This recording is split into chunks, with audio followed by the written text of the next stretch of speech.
Awalnya, mereka berasal dari masyarakat kelas petani yang berlatih secara diam-diam di desa terpencil, menggunakan senjata unik seperti shuriken, kunai, dan katana. Mereka dilatih untuk melakukan tugas-tugas khusus, seperti spionase dan sabotase. Sejarahnya dipenuhi misteri karena keahlian mereka dalam teknik perang rahasia.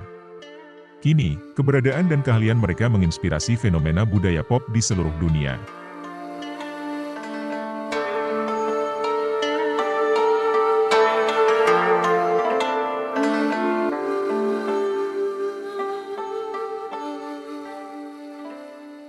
Beberapa ilmuwan modern mempertanyakan apakah ninja benar-benar ada atau hanya sekedar mitos. Skeptisisme tersebut muncul akibat dari penggambaran ninja sebagai ahli seni bela diri dengan kemampuan supernatural, atau seperti penyihir yang dapat menyulut api di ujung jari mereka dan menggerakkan angin atau benda dengan isyarat tangan. Dalam banyak kisah, mereka juga memiliki kemampuan untuk terbang atau menghilang dalam sekejap mata.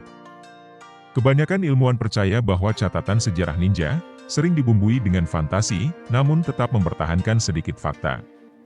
Pendekatan yang biasa dilakukan, bahkan di kalangan cendekiawan, adalah dengan menerima mitos ninja sebagai fenomena sejarah asli yang selama berabad-abad telah diromantisasi dan dikomersialkan. Keberadaan ninja diperkirakan sudah ada sejak abad ke-14, ketika mereka dipekerjakan oleh para daimyo, atau panglima perang feodal Jepang, untuk melakukan tugas intelijen dan kontra-intelijen. Namun, sifat mereka yang pada hakikatnya sangat rahasia, membuat mereka sangat sedikit disebutkan dalam catatan sejarah. Banyak hal tentang mereka diungkapkan dari teks yang ditulis pada abad ke-17. Lantas apa yang membedakan seorang ninja? Berbeda dengan pejuang terkenal Jepang lainnya seperti samurai, yang merupakan pejuang terlatih dari keluarga elit, ninja berasal dari semua lapisan masyarakat. Dan tidak seperti samurai, ninja tidak terikat oleh kode kehormatan ketat atau bushido, yang mengharuskan bertarung dengan tatap muka. Panglima perang bisa mempekerjakan ninja untuk terlibat dalam perang gerilya yang akan mempermalukan samurai. Karena mereka berperan sebagai tentara bayaran dan mata-mata, ninja harus sangat mahir dalam menyamar.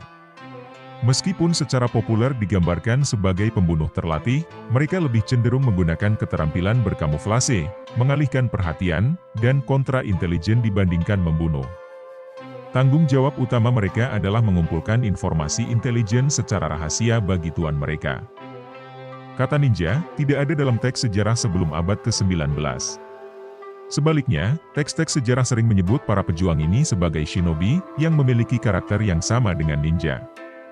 Shinobi didefinisikan sebagai mata-mata yang memasuki istana pada malam hari dengan cara sembunyi-sembunyi, atau menyusup ke barisan musuh untuk mendapatkan informasi intelijen, bahkan menciptakan kekacauan melalui tindakan sabotase. Keahlian tersebut menjadikan shinobi menjadi unit yang sangat berharga. Sebagai tentara bayaran, ninja bekerja untuk panglima perang di seluruh Jepang. Pada abad ke-14, sekitar 2 lusin sekolah ninja bermunculan di seluruh Jepang. Menurut ahli sejarah, seni ninja, disiplin ninjutsu, terinspirasi dari Sun Tzu, seorang jenderal ahli strategi militer dari Cina. Digambarkan seni ninja ini sebagai keterampilan sosial, teknik percakapan, kemampuan mengingat, teknik transmisi, kedokteran, astronomi dan bahkan ilmu sihir. Ninja dilatih untuk menggunakan kecerdasan dan pengetahuan mereka yang luas untuk menyusup ke lingkungan sosial apapun untuk mendapatkan informasi dan melarikan diri dengan aman untuk melaporkan temuannya kepada pelindung mereka. Secara psikologis, seorang ninja yang baik membutuhkan disiplin diri yang kuat dan kemurnian pikiran. Bahkan seorang ninja harus memiliki mental yang sangat tenang, di mana dia tidak akan bergeming jika pedang yang terhunus menempel di leher mereka. Sebagai ahli penyamaran, ninja seringkali menyusup ke target mereka bukan di malam hari, melainkan di siang hari bolong, dengan menyamar sebagai pedagang atau pendeta Buddha. Mereka menggunakan peralatan yang umum, seperti pisau dan pedang biasa sebagai senjata agar bisa berbaur dengan petani dan pedagang. Namun mereka juga terkenal membawa shuriken, senjata berbentuk bintang yang mudah disembunyikan. Meskipun asal-usul mereka mungkin berasal dari abad ke-14 atau sebelumnya, shinobi aktif ketika Jepang sedang dilanda peperangan teritorial antar kerajaan. Shinobi memainkan peran penting dalam perangan Bokucho antara tahun 1336 sampai 1392 dan periode negara-negara berperang pada zaman dinasti Zhou di Cina. Insiden Honnoji yang terjadi tahun 1582, menunjukkan bagaimana ninja dapat mempengaruhi jalannya sejarah Jepang. Saat itu, seorang jenderal samurai menghabisi Oda Nobunaga beserta loyalis dan sekutunya. Nobunaga merupakan salah satu dari 3 shogun berpengaruh yang berusaha menyatukan Jepang di kuil Honnoji Kyoto. Tapi target utamanya, Tokugawa Ieyasu, salah satu pemersatu Jepang, beruntung memiliki teman bernama Ninja Hattori Hanzo dari Iga. Sebagai seorang ahli pedang, Hanzo diyakini telah menyelamatkan Ieyasu dan membawanya pulang dengan selamat. Seandainya Ieyasu terbunuh, sejarah Jepang mungkin akan jauh berbeda dari seperti sekarang ini. Pada tahun 1603, Kaisar Geozei mengangkat Ieyasu menjadi shogun. Keshogunan Tokugawa di bawah pimpinan Ieyasu merupakan yang terakhir pada era shogun dan dianggap telah menciptakan perdamaian dan kemakmuran selama 2 abad yang dikenal dengan periode Edo. Namun, transisi menuju perdamaian itu menjadi berantakan dan dirusak oleh kesenjangan ekonomi yang sangat besar.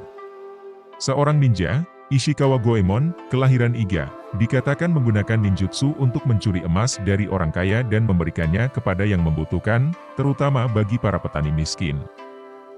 Bagi sebagian orang, terutama bagi orang-orang kaya, Ninja Goemon merupakan seorang kriminal yang harus dibasmi.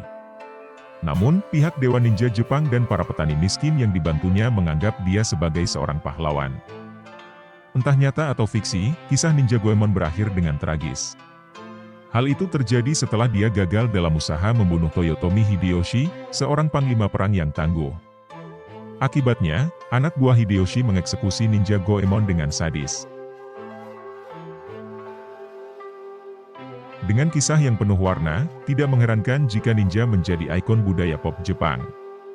Pada tahun 1950-an, wali kota Iga, Okusei Ishichiro, memainkan peran besar dalam memperkenalkan ninja kepada dunia dengan membangun museum ninjutsu. Pada tahun 1980-an, ninja telah berkembang menjadi bisnis besar dengan muncul secara luas di film, TV, video game, mainan, komik, dan bahkan nama produk seperti blender, sepeda motor, hingga parfum. Kura-kura ninja bahkan menjadi serial animasi terkenal, di mana mainan action figurnya merupakan yang terlaris sepanjang masa.